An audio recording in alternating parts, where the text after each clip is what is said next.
Hari itu aku diceraikan suamiku di depan banyak orang. Dan ibu mertuaku tertawa paling keras, seolah hidupku sudah selesai. Mereka mengira aku kalah. Padahal saat aku pergi, semuanya mulai runtuh satu persatu. Namaku Tina. Aku menikah dengan Andika tanpa pesta besar dan tanpa janji berlebihan. Waktu itu aku percaya, hidup sederhana akan lebih tenang jika dijalani dengan saling percaya. Kami tinggal di rumah kecil yang jaraknya tidak terlalu jauh dari rumah orang tuanya. Kedekatan jarak itu pelan-pelan membentuk kebiasaan yang tidak pernah kami bicarakan sejak awal. Aku jarang ikut campur urusan keluarga besar. Jika ada acara, aku datang, membantu di dapur, lalu kembali ke sudut yang aman. Aku tahu caraku menempatkan diri. Di rumah mertuaku, aku bukan siapa-siapa. Aku tidak pernah mencoba menjadi lebih. Bu Fitri, ibu mertuaku, adalah perempuan yang terbiasa memegang kendali. Cara bicaranya tegas, keputusannya cepat, dan jarang ada ruang untuk dibantah. Di hadapannya, Andika selalu kembali menjadi anak kecil yang ingin disetujui. Aku melihat itu sejak awal, tapi memilih diam. Aku pikir itu urusan mereka. Di mata Bu Fitri, aku menantu yang sopan dan tidak merepotkan. Ia tidak pernah memujiku, tapi juga tidak pernah memarahiku secara terbuka. Hubungan kami datar, tanpa kehangatan, tanpa pertengkaran. Aku menerimanya sebagai bagian dari pernikahan. Aku lebih sering berada di belakang, mengisi gelas tamu, membersihkan meja, memastikan tidak ada yang kurang. Setelah itu aku kembali diam. Ada kalanya aku merasa tidak terlihat, tapi aku menepis perasaan itu. Selama Andika baik padaku, aku merasa cukup. Suatu sore, saat kami baru pulang dari rumah orang tuanya, Andika terlihat lelah. Ia duduk lama tanpa membuka sepatu. Aku menyodorkan minum, lalu duduk di sampingnya. "Kamu capek?" kataku pelan. "Iya," jawabnya singkat, tanpa menatapku. Aku tidak bertanya lebih jauh. Aku tahu jika ia ingin bercerita, ia akan melakukannya sendiri. Sejak menikah, aku belajar satu hal, terlalu banyak bertanya sering dianggap mengganggu. Hari-hari berjalan seperti itu. Tenang di permukaan, tapi ada sesuatu yang perlahan berubah. Aku mulai merasakan jarak dalam percakapan kami. Tatapan Andika sering kosong. Ia lebih sering terdiam setelah pulang dari rumah ibunya. Suatu malam, ia berkata tanpa menoleh ke arahku, "Ibu bilang kamu terlalu ikut campur." Aku terdiam. Kalimat itu jatuh begitu saja, tanpa penjelasan. "Aku?" tanyaku. "Iya. Katanya kamu banyak mempengaruhi keputusanku." Aku ingin tertawa, tapi tidak keluar. Selama ini aku justru berusaha tidak terlihat. Aku memilih diam agar tidak salah. Tapi ternyata diam pun bisa dianggap berlebihan. Sejak malam itu, aku mulai mengerti bahwa posisiku di keluarga ini tidak sesederhana yang kupikirkan. Aku mungkin terlihat biasa, tapi di balik itu, ada penilaian yang terus bergerak tanpa pernah diberitahukan padaku.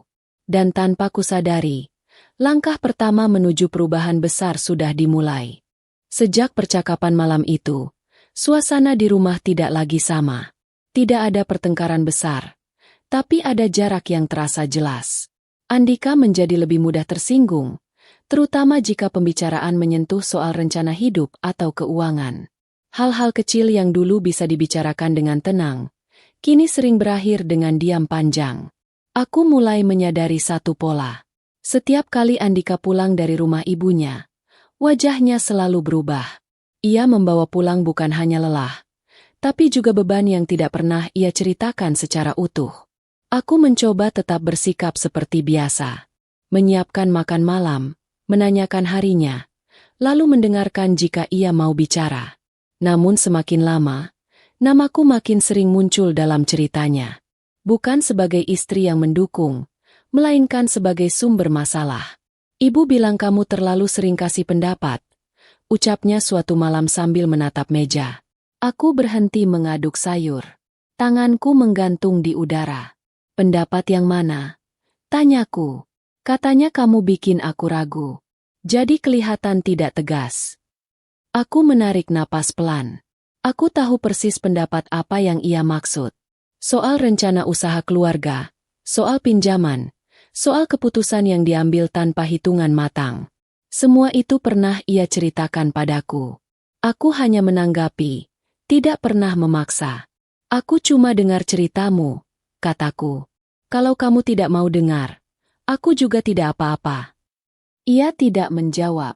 Diamnya lebih berat dari bantahan. Sejak itu, setiap masalah keluarga selalu berujung pada satu kesimpulan yang sama. Aku dianggap ikut campur. Aku disebut pelan-pelan mengambil peran yang bukan milikku. Padahal aku tidak pernah berdiri di depan. Aku selalu di samping, bahkan sering di belakang. Bu Fitri mulai lebih sering menyindirku. Tidak langsung, tapi cukup jelas untuk dimengerti. Di depan keluarga besar, ia pernah berkata sambil tertawa kecil. Sekarang ini anak lelaki gampang bingung kalau terlalu banyak didengar. Beberapa orang ikut tertawa. Aku tersenyum tipis, pura-pura tidak paham. Andika hanya menunduk. Di dalam diriku, ada perasaan yang mulai bergeser. Bukan marah, tapi heran.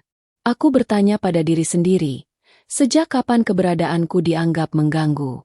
Aku tidak pernah memaksakan kehendak. Aku tidak pernah mengatur hidup mereka. Namun semakin aku memilih diam, semakin besar anggapan bahwa aku menyimpan ambisi. Seolah ketenanganku adalah sesuatu yang harus dicurigai. Suatu malam, Andika pulang lebih larut dari biasanya. Ia langsung duduk tanpa menyapaku. Ibu bilang kamu terlalu tenang, katanya tiba-tiba. Aku menatapnya. Maksudnya? Katanya orang yang terlalu tenang itu biasanya sedang menyusun sesuatu. Aku tersenyum kecil. Bukan karena lucu, tapi karena lelah.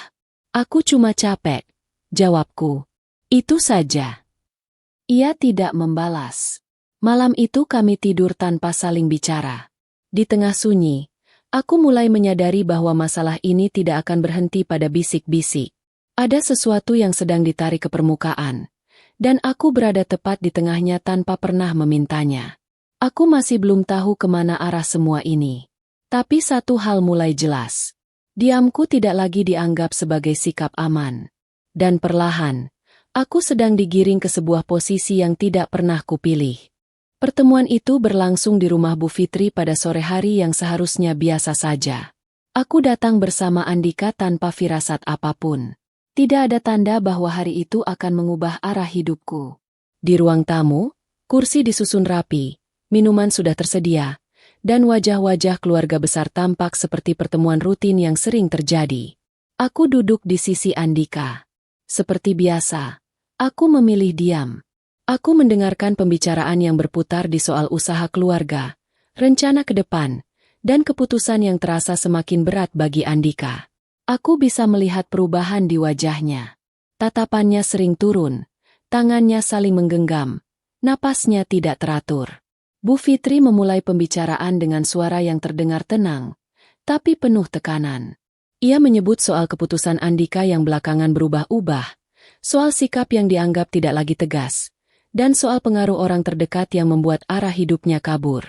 Tidak ada namaku disebut, tapi semua orang tahu kemana arah kalimat itu ditujukan. Aku menunduk. Aku tidak ingin terlibat. Aku datang sebagai istri, bukan sebagai pihak yang ingin membela diri. Tiba-tiba Andika berdiri.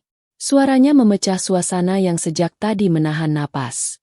Ia menatap lurus ke arahku, bukan ke ibunya, bukan ke siapapun yang lain. Aku sudah berusaha berdiri dengan keputusanku sendiri, tapi setiap langkah yang kuambil selalu dianggap keliru sampai aku sendiri ragu. Ucapnya dalam satu tarikan napas. Ruangan langsung sunyi. Beberapa orang saling pandang. Ada yang terlihat kaget, ada yang pura-pura tidak mendengar. Aku menatap Andika, mencoba memahami arah kalimat itu. Aku ingin bicara, tapi instingku menahan. Ia melanjutkan dengan nada yang lebih keras. Ia menyebut tentang rumah tangga yang tidak lagi memberinya ketenangan, tentang perasaan tertekan yang ia rasakan, dan tentang keinginannya untuk mengakhiri semua keraguan itu di hadapan semua orang. Lalu kalimat itu keluar. Tidak terburu-buru, tidak juga ragu. Ia mengucapkannya dengan suara yang jelas dan lantang, seolah sudah lama dipersiapkan. Ia menjatuhkan talak 3. Aku tidak bergerak. Dadaku terasa kosong, seperti ada ruang yang tiba-tiba hilang. Aku tidak menangis. Aku tidak berdiri. Aku hanya duduk dan mendengar suara kursi bergeser, napas orang-orang yang berubah, dan bisik kecil yang cepat disembunyikan. Di tengah sunyi itu, tawa terdengar. Bukan tawa malu, bukan tawa gugup. Bu Fitri tertawa tanpa menutup mulutnya. Wajahnya terang, seolah beban panjang akhirnya dilepaskan. Aku mengangkat wajahku perlahan. Tatapanku bertemu dengan beberapa pasang mata yang langsung menghindar. Di saat itu aku tahu, bagi mereka, aku bukan lagi bagian dari cerita ini. Dan di dalam diriku, sesuatu yang selama ini kutahan dengan diam, mulai bersiap untuk benar-benar dilepaskan. Setelah kalimat itu diucapkan, tidak ada yang langsung bicara. Suasana terasa berat, seperti udara di ruangan mendadak menebal. Aku masih duduk di tempat yang sama. Tanganku tetap di pangkuan.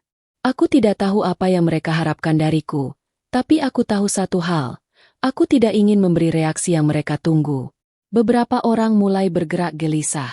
Ada yang berdehem, ada yang berpura-pura merapikan pakaian. Bu Fitri masih tersenyum, meski tawanya sudah berhenti. Ia terlihat puas, seolah urusan besar baru saja dibereskan. Andika menatapku lebih lama dari sebelumnya. Tatapannya berubah. Bukan lagi marah, tapi seperti mencari sesuatu. Mungkin air mata, mungkin permohonan, mungkin kepanikan. Namun yang ia temukan hanyalah wajahku yang tetap tenang. "Kamu tidak mau bicara apa-apa?" tanyanya akhirnya. Suaranya terdengar lebih tinggi dari yang ia kira. Aku mengangkat wajahku perlahan dan menatapnya. Aku tidak menjawab cepat. Aku membiarkan jeda itu ada, karena bagiku, diam saat itu terasa lebih jujur daripada kata-kata. "Aku tidak punya yang perlu dibela," ucapku pelan dalam satu kalimat utuh. "Kalau ini keputusanmu, aku menerimanya." Kalimat itu membuat beberapa orang terkejut. Bu Fitri berhenti tersenyum. Andika terlihat tidak siap dengan jawabanku.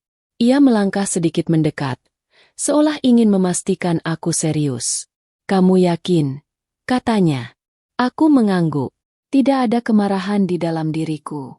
Yang ada hanya kejelasan.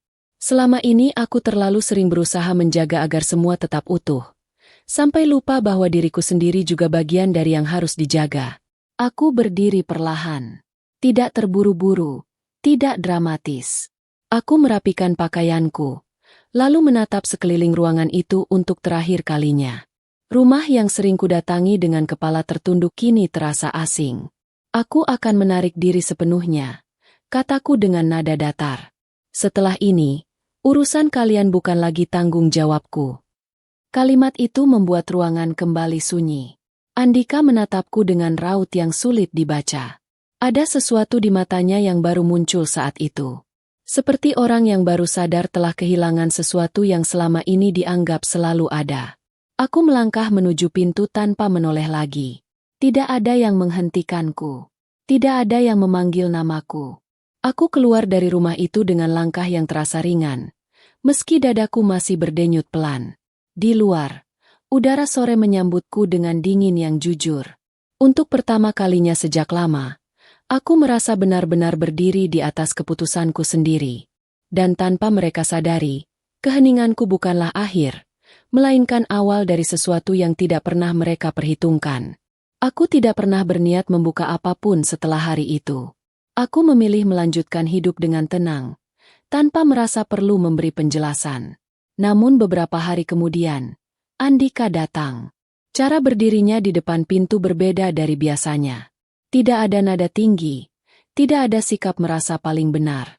Ia terlihat seperti orang yang sedang kehilangan arah. Kami duduk berhadapan. Ia bercerita tentang keadaan keluarganya yang mulai berubah. Rencana yang tertunda, kerjasama yang tiba-tiba sulit dijalankan, dan keputusan yang tidak lagi semudah dulu. Aku membiarkannya bicara sampai selesai. Saat ia terdiam, barulah aku mengambil satu map dari tasku dan meletakkannya di meja. Aku tidak berkata apa-apa. Aku membiarkannya membuka sendiri. Usaha itu sudah ada setelah aku menikah. Sejak awal aku yang menjaganya tetap berjalan. Aku tidak pernah berdiri di depan, tapi setiap keputusan penting selalu melewati persetujuanku. Aku memilih tetap sederhana karena kupikir rumah tangga tidak butuh pengakuan, hanya butuh kepercayaan. Andika membaca perlahan. Tangannya berhenti di satu halaman. Napasnya tertahan. Ia mengangkat wajah dan menatapku lama. Jadi selama ini, semua yang kami anggap lancar itu ada di bawah keputusanmu. Aku mengangguk pelan. Tidak ada rasa ingin dipuji, tidak juga keinginan untuk menjatuhkan. Aku tidak pernah berniat menjadikan semua ini sebagai pegangan siapapun. Aku hanya melakukan bagianku selama aku masih dianggap bagian dari keluarga, kataku dengan suara tenang. Ia terdiam lama. Di titik itu aku tahu. Yang membuatnya terpukul bukan soal usaha atau angka. Ia baru menyadari bahwa orang yang selama ini ia anggap biasa ternyata memegang peran yang tidak pernah ia lihat, apalagi ia hargai. Aku menutup map itu dan berdiri. Tidak ada lagi yang perlu dijelaskan. Semua sudah berbicara dengan caranya sendiri. Saat aku melangkah pergi, aku tahu satu hal dengan pasti. Diamku selama ini bukan karena aku tidak punya apa-apa. Aku hanya memilih tidak menunjukkannya. Dan ketika peran itu akhirnya kutarik kembali, barulah arah hidup mereka mulai berubah. Perubahan itu tidak datang sekaligus. Ia muncul pelan-pelan, seperti sesuatu yang baru terasa ketika orang berhenti menoleh ke belakang. Andika kembali ke rumah ibunya dengan keyakinan bahwa semuanya akan tetap berjalan seperti biasa. Ia masih percaya, selama ini urusan keluarga tidak pernah benar-benar bergantung padaku. Beberapa minggu pertama, ia masih mencoba bersikap tenang. Namun satu persatu hal mulai terasa berbeda. Pertemuan yang dulu mudah diatur kini sering tertunda. Orang-orang yang biasanya datang membawa rencana mendadak menunda pembicaraan. Beberapa keputusan yang dulu bisa langsung diambil kini harus menunggu tanpa kepastian. Andika mulai sering terlihat gelisah. Ia mendatangi sana-sini, mencoba mencari jalan keluar seperti yang biasa ia lakukan. Tapi kali ini, tidak ada jawaban cepat. Semua terasa berat dan berputar di tempat. Suatu sore, ia menghubungiku. Suaranya terdengar lelah. Tidak lagi keras seperti dulu. Kenapa sekarang semuanya terasa sulit? Tanyanya dalam satu kalimat utuh yang terdengar hampir seperti keluhan. Aku tidak langsung menjawab. Aku tahu. Ini bukan soal satu keputusan atau satu masalah. Ini tentang kebiasaan lama yang tiba-tiba kehilangan penopangnya. Karena sekarang kamu harus berdiri dengan keputusanmu sendiri. Jawabku pelan. Ia terdiam. Tidak ada bantahan. Tidak ada pembelaan. Aku bisa membayangkan wajahnya yang menunduk. Seperti saat ia berdiri di ruang tamu rumah ibunya hari itu. Di sisi lain, Bu Fitri mulai kehilangan kendali atas banyak hal. Orang-orang yang dulu selalu menunggu arahannya kini lebih berhati-hati. Beberapa di antaranya memilih menjaga jarak. Bukan karena takut, tapi karena tidak lagi yakin pada arah yang ditawarkan. Aku tidak hadir untuk menyaksikan semua itu. Aku tidak perlu. Cerita-cerita itu sampai ke telingaku dengan sendirinya. Dari orang yang kebetulan bertemu. Dari kabar singkat yang tidak pernah kuminta. Andika mencoba mendekat lagi. Kali ini tanpa tuntutan. Namun jarak itu sudah terlanjur ada. Bukan karena marah. Tapi karena aku tahu, jika aku kembali, aku akan kembali diminta menahan diri demi kenyamanan orang lain. Karma itu tidak datang dalam bentuk teriakan atau kehancuran besar. Ia hadir sebagai keharusan untuk menanggung pilihan sendiri. Dan di sanalah Andika berdiri sekarang, menghadapi hidup yang tidak lagi bisa ia serahkan pada diamku. Aku menjalani hidup tanpa perlu menjelaskan diriku kepada siapapun. Pagi hariku berjalan sederhana. Aku berangkat bekerja dengan tenang, menyelesaikan tanggung jawab tanpa beban yang dulu sering menempel di kepala. Tidak ada lagi rasa harus menyesuaikan diri demi menjaga perasaan orang lain. Aku hanya menjalani hari sebagaimana mestinya. Sesekali, kabar tentang Andika sampai ke telingaku. Bukan kabar yang besar, tapi cukup untuk menggambarkan keadaannya. Ia mulai sering berpindah tempat, mencoba mencari jalan yang dulu terasa mudah. Keputusan yang ia ambil kini harus ia tanggung sendiri, tanpa ada orang yang diam-diam merapikannya dari belakang. Suatu hari, kami bertemu tanpa rencana. Tempatnya biasa saja. Tidak ada suasana yang dibuat-buat. Ia berdiri beberapa langkah dariku, menatap seolah ingin memastikan bahwa aku benar-benar ada di hadapannya. "Kamu kelihatan tenang sekarang," ucapnya pelan dalam satu kalimat utuh. Aku mengangguk. Tidak ada yang perlu kutambahkan. Ketegangan yang dulu sering muncul di antara kami sudah tidak ada lagi. Yang tersisa hanya dua orang yang pernah berjalan bersama, lalu memilih arah yang berbeda. Ia tidak menanyakan apapun. Aku juga tidak menawarkan penjelasan. Kami berpisah dengan cara yang sederhana. Tidak ada janji, tidak ada penyesalan yang diucapkan.